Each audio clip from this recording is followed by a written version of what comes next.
एक गांव के किनारे एक सड़क जा रही थी, वहां पे एक चौराहा था। वहां दो बुजुर्ग बैठे हुए थे चौराहे पे। एक नौजवान आता है, बाइक से पूछता है, अंकल ये रास्ते कहाँ जाएंगे? बुजुर्गों ने पूछा, बेटा जाना कहाँ है? नौजवान ने कहा कि पता नहीं। बुजुर्गों ने कहा कि जब मंजिल पता नहीं है तो कोई रास्ता पकड़ लो, क्या फर्क पड़ता है।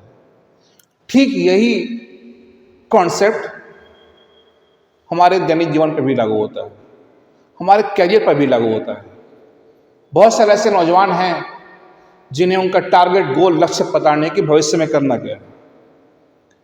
कोई भी कोर्स कर लेते हैं और कोर्स करने के बाद कोर्स के अकॉर्डिंग जॉब नहीं मिल पाती है। क्यों? क्योंकि हमने जॉब के अकॉर्डिंग कोर्स नहीं किया, हमको हमारा लक्ष्य पता नहीं था। हम बस ऐसे ही कोई भी कोर्स कर लेते हैं और कोर्स भी कर रहे हैं, उसके बाद जॉब ढूंढ रहे हैं, तो जॉब की जो प्रिपरेशन है वो हमारी अधूरी है। खास तौर से मेरे इलाके में, हमारे इलाके में डेटा बहुत गंभीर कहानी कह रहा है। 10-10 हजार की आबादी वाले गांव में, 10-10 हजार की आबादी वाले गांव में पिछले 10 सालों में, अगर आप डेटा पे बात करेंगे तो 10-10 हजार की आबादी वाले गांव में पिछले 10 सालों में 10 लोगों को भी पब्लिक सेक्टर में या गवर्नमेंट जॉब नहीं मिली है। लेकिन फॉर्म भरने वालों की संख्या हजारों में है, कई हजार। अभी 1.5-2 साल पहले पुलिस की वैकेंसी आई थी।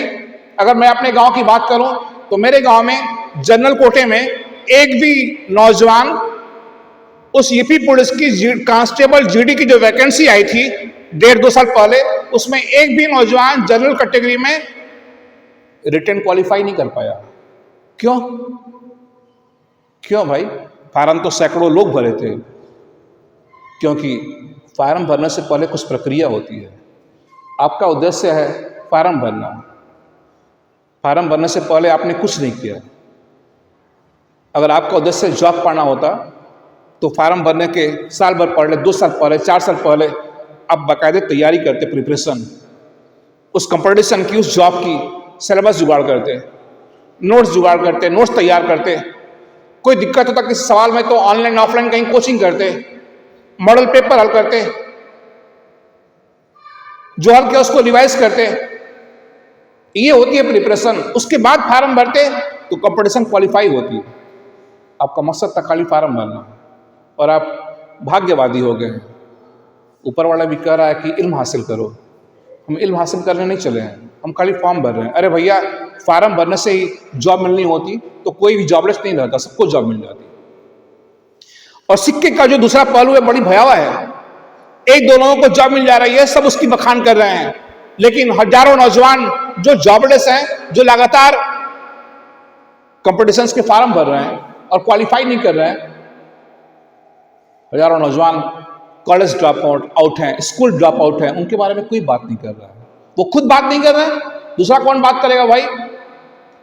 बस एक कहानी कर दी गई है, जॉब कहाँ है, जॉब कहाँ है। अरे भैया, इस देश में आज भी हजारों जॉब आ रहे हैं और जो लोग पढ़ रहे हैं, हार्डवर्क कर रहे हैं, पटना से लेके दिल्ली तक लड़के लड़कियां हार्डवर्क कर रहे हैं, वो सिलेबस जुगाड़ किए हैं, नोट्स जुगाड़ कर रहे हैं, दिन रात मेहनत कर रहे हैं अपना, तो उनको जॉब मिल रही है।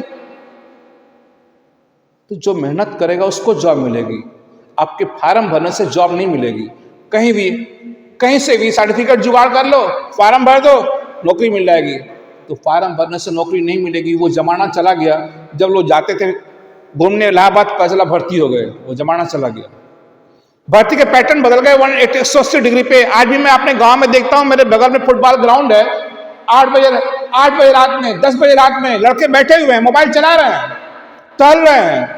अरे भैया, वो जमाना चला गया जब फिजिकल पे भर्ती होती थी। आज भर्ती हो गई रिटर्न पे। आप किताब कापी नहीं उठा रहे हैं, नौकरी चाहिए आपको। कौन नौकरी देगा आपको? क्या देश में नौजवानों की कमी है? तो अगर आपको नौकरी चाहिए तो ढंग से आपको प्रिपरेशन करना पड़ेगा, उसके बाद ही जॉब मिलेगी, अदरवाइज जॉब नहीं मिलेगी। और आपका कोई लक्ष्य भी नहीं है। ये ठीक वैसे ही है जैसे फुटबॉल के मैदान से गोल पोस्ट हटा लो और दिन भर गेंद इधर से उधर मारते रहो, क्या फर्क पड़ता है?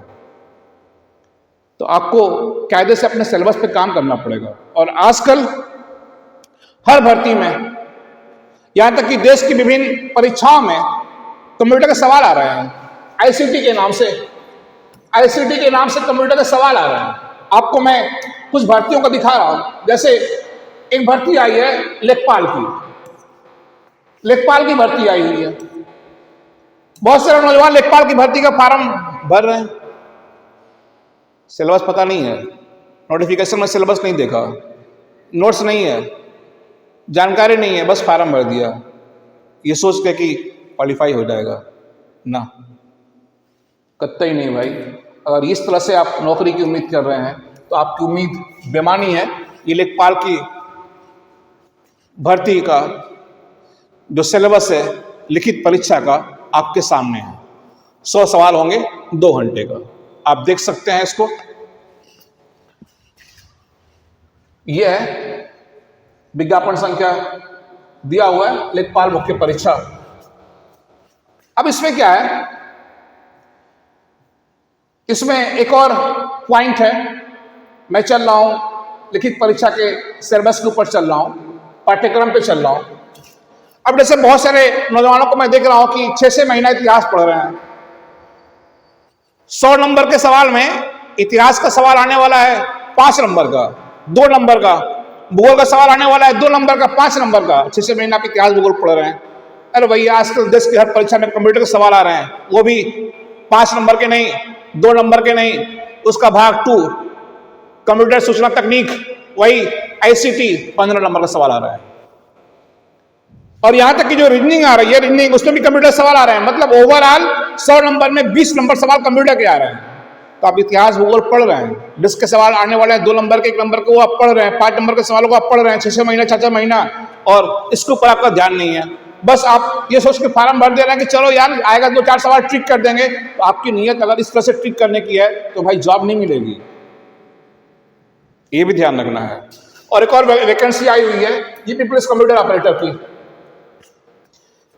यूपी पुलिस कंप्यूटर ऑपरेटर की वैकेंसी आई हुई है। यहां पे मैं एक बात और क्लियर कर दे रहा हूं, इसमें मेंशन किया हुआ है, हाईलाइट किया हुआ है ओ लेवल। 1 साल का कंप्यूटर का डिप्लोमा कोर्स है, जो कि डोएक नया नाम उसका नाइरिट चलाता है।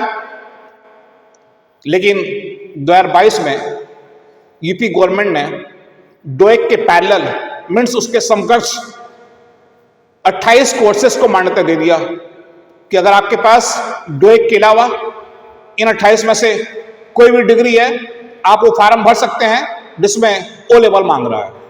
मैं आपको ये नोटिफिकेशन दिखा दे रहा हूं, ये देखिए। ओ लेवल या उसके समकक्ष 2022 की नोटिफिकेशन है यूपी गवर्नमेंट की। आप देख सकते हैं इसको, उत्तर प्रदेश शासन अपर मुख्य सचिव, ये नोटिफिकेशन है। इसमें साफ साफ लिखा हुआ है कि आपके पास डोएक की डिग्री है, साल भर की डिप्लोमा कोर्स, तो ठीक है। यूपी पुलिस कंप्यूटर ऑपरेटर मांग रहा था। नहीं तो अगर डोएक का साल भर का डिप्लोमा कोर्स नहीं है, ओ लेवल का डिग्री नहीं है, तो आप डीओएपी, एडीसी, एडीसीए लिखा हुआ साफ, DIT, DCA, DPI, DST, DTP, इनमें से कोई भी 28 कोर्सेज के साथ में से कोई भी ओ लेवल के अलावा कोई भी आपके पास डिग्री है तो आप उस फॉर्म को भर सकते हैं जिसमें ओ लेवल मांग रहा है।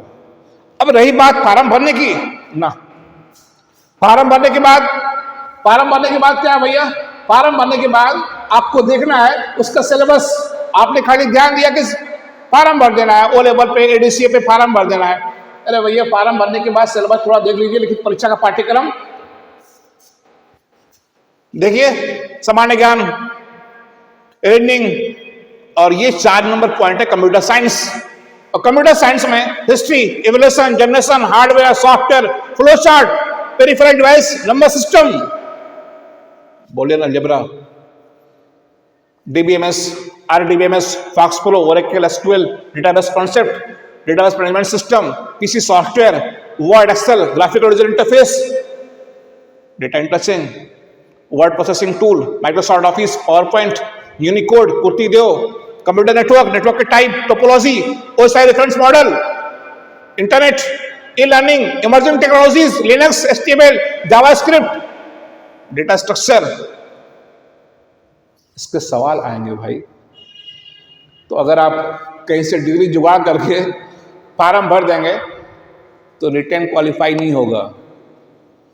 वही मैंने कहा ना कि सिर्फ फार्म भरने से नौकरी नहीं मिलने वाली है, और नौकरियां आज भी आ रही हैं। आप सिर्फ बल्क में आने वाली नौकरी को नौकरी समझते हैं, छोटी छोटी बड़े पैमाने पे 10 में जॉब आ रहे हैं।